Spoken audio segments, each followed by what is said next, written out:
जय श्री हरि कृष्णा, राधे राधे, नमस्कार प्रिय भक्तगणों, स्वागत है आप सभी का आपके अपने चैनल ज्ञान अर्थ में। श्रोताओं, आज इस वीडियो में आप जानेंगे साल की पहली एकादशी कब है और एकादशी की व्रत कथा। संपूर्ण जानकारी इस वीडियो में आपको प्राप्त होगी। हिंदू धर्म में प्रत्येक माह के शुक्ल पक्ष और कृष्ण पक्ष को एकादशी का व्रत रखा जाता है और विष्णु जी की पूजा की जाती है। सनातन धर्म में पौष माह में शुक्ल पक्ष में आने वाली एकादशी को पुत्रदा एकादशी के नाम से जाना जाता है। पुत्रदा एकादशी को वैकुंठ एकादशी भी कहा जाता है। इस दिन जगत के पालनहार श्री हरि विष्णु जी की पूजा आराधना का विशेष महत्व होता है।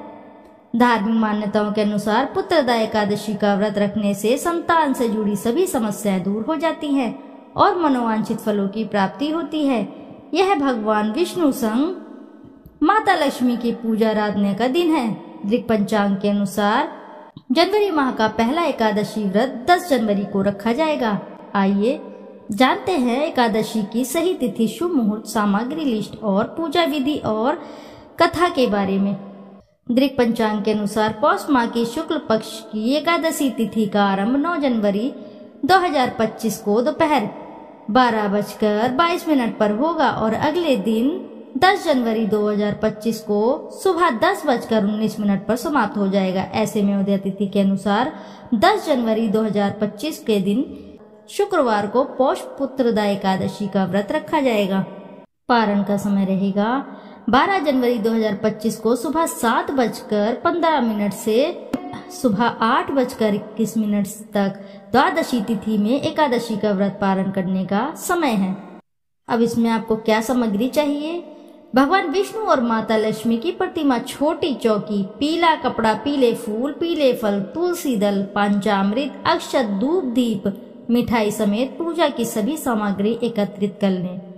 पौष मास में शुक्ल पक्ष की पुत्रदा एकादशी को सुबह जल्दी उठे, स्नान आदि के बाद स्वच्छ व कपड़े धारण करें। इसके बाद व्रत का संकल्प लें, मंदिर की साफ सफाई करें, एक छोटी चौकी पर पीले कपड़े बिछाएं, इस पर विष्णु जी और देवी लक्ष्मी की प्रतिमा स्थापित करें। विष्णु जी को जल से स्नान कराएं और उन्हें वस्त्र अर्पित करें।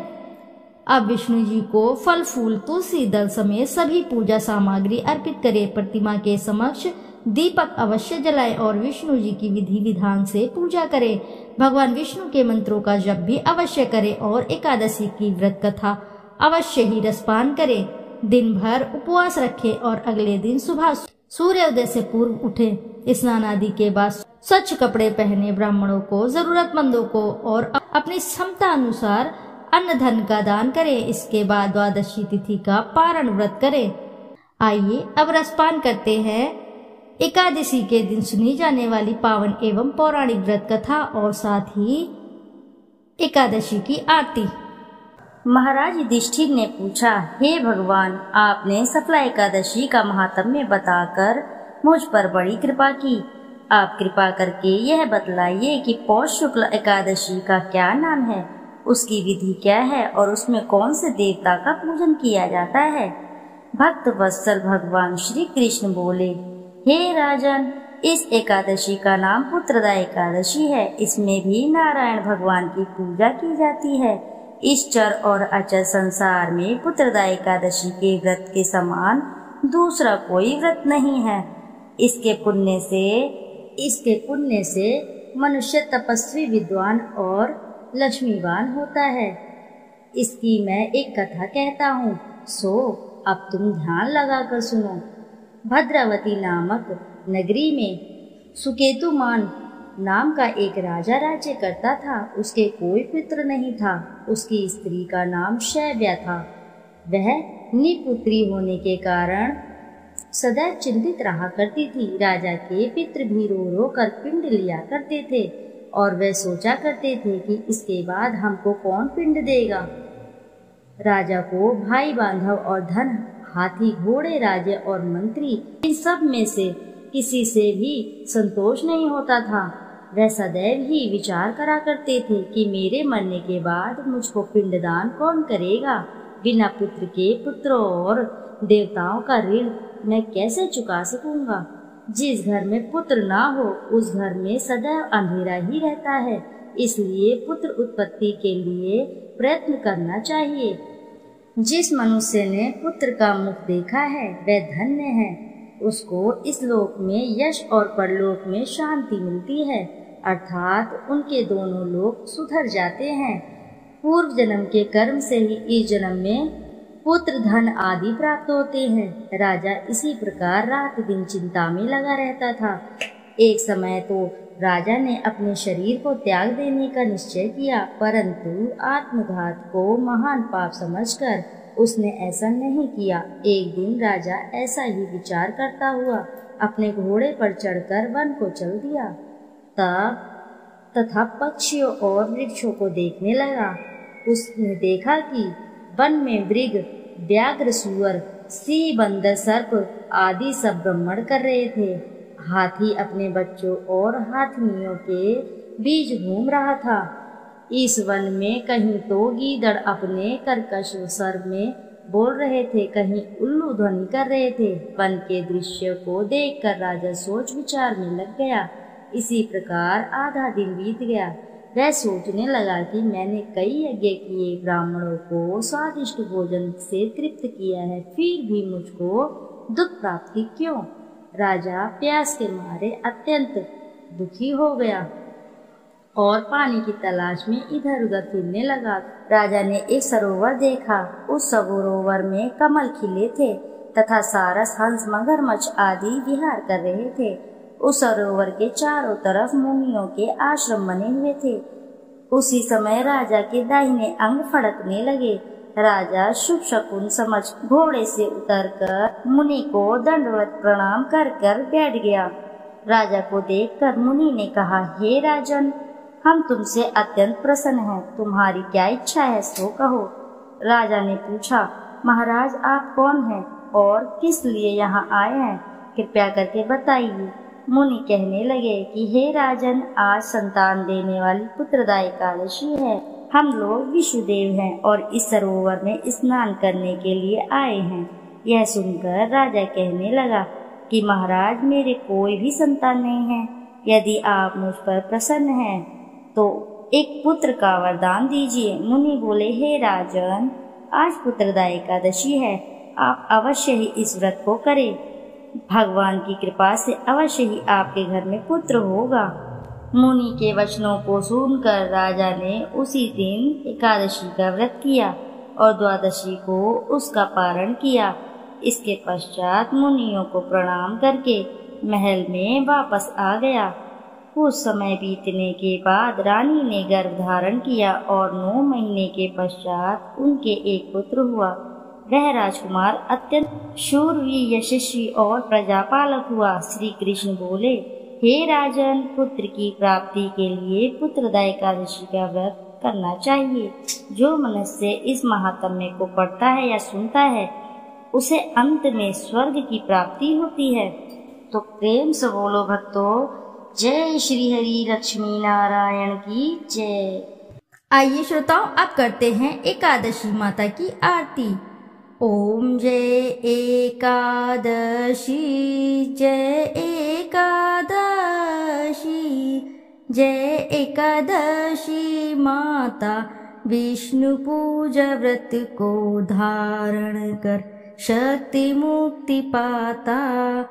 ओम जय एकादशी मैया, जय एकादशी, तेरे नाम गिनाऊं देवी, भक्ति प्रदान करनी, गण गौरव की देनी, मता शास्त्रों में वर्णी।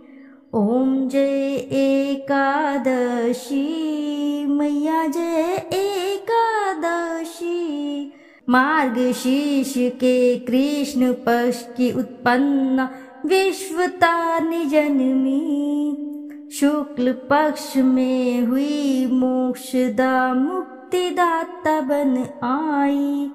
ओम जय एकादशी मैया, जय एकादशी, पौष के कृष्ण पक्ष की सफल नामक है, शुक्ल पक्ष में होए पुत्रदा आनंद अधिक राहे।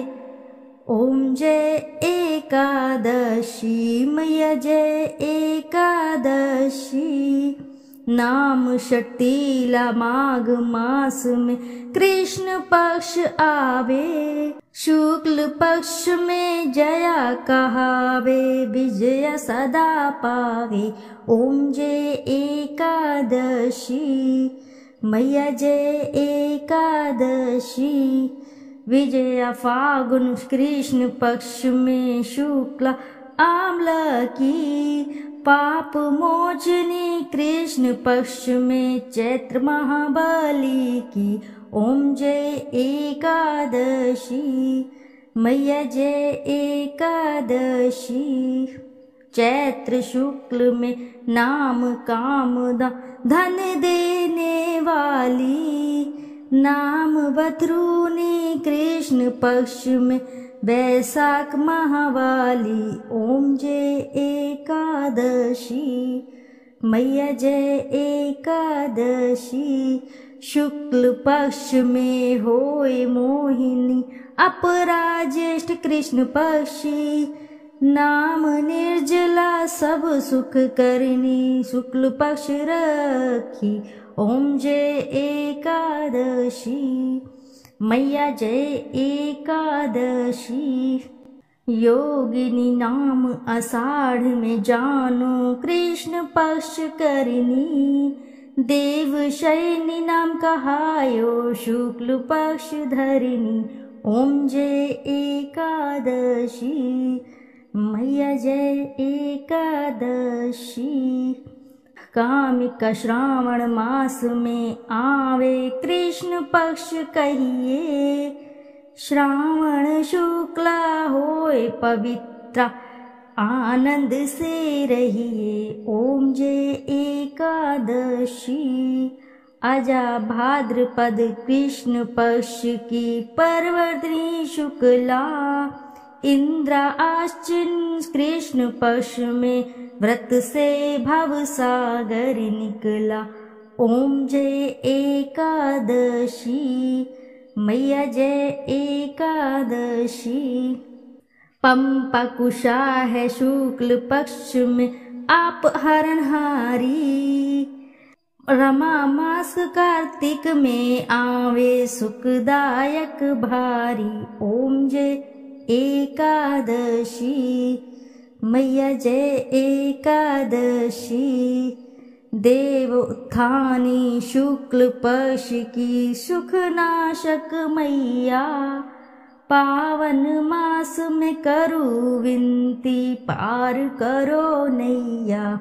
ओम जय एकादशी मैया जय एकादशी। परमा कृष्ण पक्ष में होती जन्मंगल करनी, शुक्ल मास में होए पद्मिनी दुख दारिद्र हरिणी। ओम जय एकादशी। जो कोई आरती एकादशी की भक्ति सहित गावे, जन गुरु दिता स्वर्गवासा निश्चय वह पावे। ओम जय एकादशी मैया जय एकादशी। प्रेम से बोलिए प्रिय भक्तगणों, जय श्री लक्ष्मी नारायण की जय, जय एकादशी माता की जय। श्रोताओं, यदि आपको वीडियो अच्छी लगी है तो वीडियो जरूर लाइक कीजिए, साथ ही चैनल को सब्सक्राइब करें। एक बार अपनी सच्ची श्रद्धा से कमेंट बॉक्स में जरूर लिख दें जय एकादशी। फिर मिलते हैं आपसे अगली कथा में, जब तक के लिए नमस्कार श्रोताओं।